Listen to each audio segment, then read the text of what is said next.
मला हवं उत्तर सर.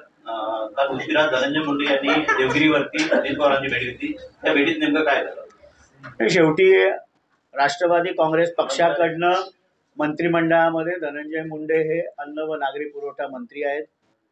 उपमुख्यमंत्री व राष्ट्रीय अध्यक्ष माननीय अजितदादा पवार साहेबांची वैद्यकीय कारणांमुळे गेले 7-8 दिवस ते सक्रिय नव्हते आणि म्हणून त्यांनी भेट घेतली. ह्या भेटीमध्ये अधिक काही बोध घेण्याचं किंवा अधिक काही निष्कर्ष काढण्याची या पलीकडे गरज नाही. मागील काही काळांपासून भरपूर मोठ्या प्रमाणात त्यांच्यावरती टीका होत आहे. कोर ग्रुपमध्ये त्यांचा समावेश करण्यात आलाय, कसं बघताय? पक्षाने येणाऱ्या स्थानिक स्वराज्य संस्थांच्या निवडणुका, पक्षाची बांधणी, पक्षाची ध्येय धोरणं, भविष्यामध्ये पदाधिकारी व कार्यकर्त्यांना कुठल्या प्रकारचे कार्यक्रम पक्ष नेतृत्वाने दिले पाहिजेत यासाठी कोर कमिटी 7 जणांची स्थापन करण्यात आली. त्यामध्ये राष्ट्रीय अध्यक्ष व उपमुख्यमंत्री माननीय अजितदादा पवार साहेब, त्याचप्रमाणे कार्याध्यक्ष व खासदार माननीय प्रफुल्ल पटेल साहेब, प्रदेशाध्यक्ष खासदार सुनील तटकरे साहेब, राष्ट्रवादीचे ज्येष्ठ नेते माननीय छगन भुजबळ साहेब, ज्येष्ठ नेते माननीय दिलीप वळसे पाटील साहेब, वैद्यकीय शिक्षण मंत्री माननीय हसन मुश्रीफजी व अन्न व नागरी पुरवठा मंत्री धनंजय मुंडेजी आहेत.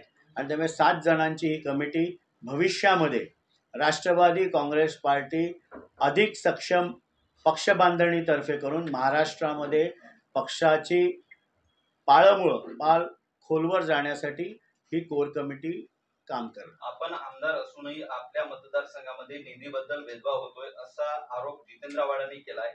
या आरोपांकडे कसं बघताय? माननीय जितेंद्र आव्हाड यांना शॉर्ट टर्म मेमरी लॉस होतो. त्याचप्रमाणे त्यांनी निधीचा जो मुद्दा उपस्थित केला, कळवा मुंब्र्यामध्ये निधी हा तत्कालीन मुख्यमंत्री व आत्ताचे उपमुख्यमंत्री माननीय एकनाथरावजी शिंदे साहेबांनी देखील दिला होता. ते हे देखील विसरतात की कळवा मुंब्रा हा कल्याण लोकसभेचा भाग येतो, ज्याचं नेतृत्व डॉक्टर श्रीकांत शिंदे करतात. त्यांनी देखील त्यांच्या मार्फत निधी दिला होता आणि राज्याचे त्यावेळेचे उपमुख्यमंत्री वित्त व नियोजन मंत्री यांनी देखील निधी दिला होता. आपल्या मतदारसंघामध्ये निधी येऊन जर मतदारसंघाचा विकास होत असेल तर पोटशूळ असण्याचं कारण नाही, पण आर्थिक कारणांमुळे माझ्यातर्फेच हा निधी गेला पाहिजे हा कायम त्यांचा अट्टहास असतो आणि त्यामुळे अधिक त्यांच्याकडे लक्ष देण्याची गरज नाही. राज्याची आर्थिक स्थिती सध्या संकटात आहे आणि लवकरच खर्चात 30% कपातीची निर्देशांकाची जी आहे ती शक्यता आहे. खरं तर निवडणुकी आधी केलेली जी लोकप्रिय घोषणांमुळे 2 लाख कोटींचं सूट जे आहे ते सध्या आपल्या तिजोरीवरती पडलेलं आहे. काय याचे परिणाम होतील आणि जे निर्देशांची जी शक्यता आहे काय नेमकं असेल? माननीय अजितदादा पवार साहेब यांनी आतापर्यंत 10 वेळा राज्याचा अर्थसंकल्प मांडला. करोनासारख्या काळामध्ये देखील राज्याची आर्थिक स्थिती बिघडून त्यांनी दिली नाही आणि त्यामुळे राज्याची आर्थिक स्थिती कुठेही न बिघडता महायुतीने वचननाम्यामध्ये ज्या ज्या घोषित केल्या होत्या या कार्यान्वित ठेवण्याची जबाबदारी महायुतीची आहे. माझी पत्रकार मित्रांना विनंती आहे की 3 तारखेला अधिवेशन सुरू होते. 10 मार्चला अर्थसंकल्प महाराष्ट्र राज्याचा 25-26 साठी मांडला जाईल. तोपर्यंत वाट बघावी.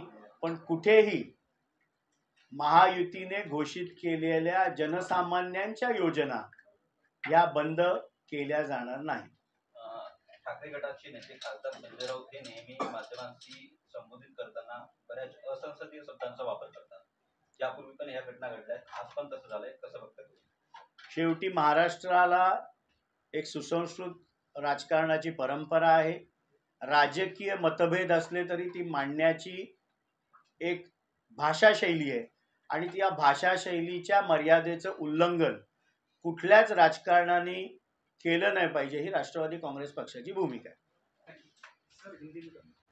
राष्ट्रवादी काँग्रेस पार्टीचे अधिकृत उमेदवार नजीब मुल्ला हे त्यांच्या समोर होते आणि कळवा मुंब्रा विधानसभेमध्ये निधी देण्याचं काम तत्कालीन मुख्यमंत्री व आत्ताचे उपमुख्यमंत्री माननीय एकनाथजी शिंदे साहेबांनी देखील केलं. ठाणे महानगरपालिकेतील हद्दीतील शहरी विधानसभा क्षेत्रांमध्ये त्यांनी निधी दिला आणि बहुतेक जितेंद्र आव्हाड हे विसरतात की कळवा मुंब्रा विधानसभा कल्याण लोकसभेचा भाग आहे, ज्याचं नेतृत्व डॉक्टर श्रीकांत शिंदे करतात. त्यांच्या माध्यमातून देखील निधी देण्याचं काम हे करण्यात आलं आणि नंतर वित्त व नियोजन खात्यातर्फे माननीय अजितदादा पवार साहेबांनी देखील निधी दिला. जर आपल्या मतदारसंघामध्ये निधी येऊन मतदारसंघाचा विकास होत असेल तर त्यांना पोटशूळ असण्याचं कारणच नाही. आर्थिक कारणामुळे त्यांच्या थ्रू निधी येत नाही, ही खरी त्यांची व्यथा आहे. पण आपल्या मतदारसंघामध्ये भरघोस निधी जर शासनाकडनं येत असेल, संविधानिक पदावर बसलेल्या व्यक्तींकडनं येत असेल, तर आक्षेप घेण्याचं कारण काय? आक्षेप केवळ आर्थिक कारणांमुळे घेतला जातोय, एवढंच मी म्हणेन. एक दुसरीकडे काँग्रेसकडून आता हर्षवर्धन सपकाळ अतिशय सामान्य असं माणूस प्रदेशाध्यक्ष पद म्हणून दिलेला आहे, त्याचा काही परिणाम होऊ शकेल? शेवटी काँग्रेस पक्षाने तो निर्णय घेतलेला आहे. हर्षवर्धन सकपाळ साहेब यांना शुभेच्छा देतो की त्यांना काँग्रेस पक्षाच्या प्रदेशाध्यक्षपदी त्यांची नियुक्ती झालेली आहे आणि त्यामुळे पक्षाने घेतलेल्या निर्णयावर काँग्रेस पक्षाने, राष्ट्रवादी काँग्रेस पार्टी फार काही बोलू इच्छित नाही. दुसरा एक महत्त्वाचा मुद्दा आहे की माणिकराव कोकाटे जे तुमचे मंत्री आहेत, त्यांनी एक विधान केलंय की 1 रुपया भिकारी सुद्धा घेत नाही, पण मात्र आम्ही 1 रुपयामध्ये पीक विमा दिला. तर कशा पद्धतीने बघता या विधानाकडे? माननीय मंत्र्यांनी कुठल्या संदर्भामध्ये ते विधान केलं, पण राष्ट्रवादी काँग्रेस पक्षाची स्पष्ट भूमिका आहे की माननीय मंत्रीगण असतील, आमदार असतील, पदाधिकारी असतील, यांनी आपली वक्तव्य करताना कुठेही त्यांनी कोणाच्या भावना दुखावल्या जातील अशा प्रकारची वक्तव्य करू नयेत. हीच भूमिका राष्ट्रीय अध्यक्ष व उपमुख्यमंत्री माननीय अजितदादा पवार साहेबांची आहे. काल उशिरा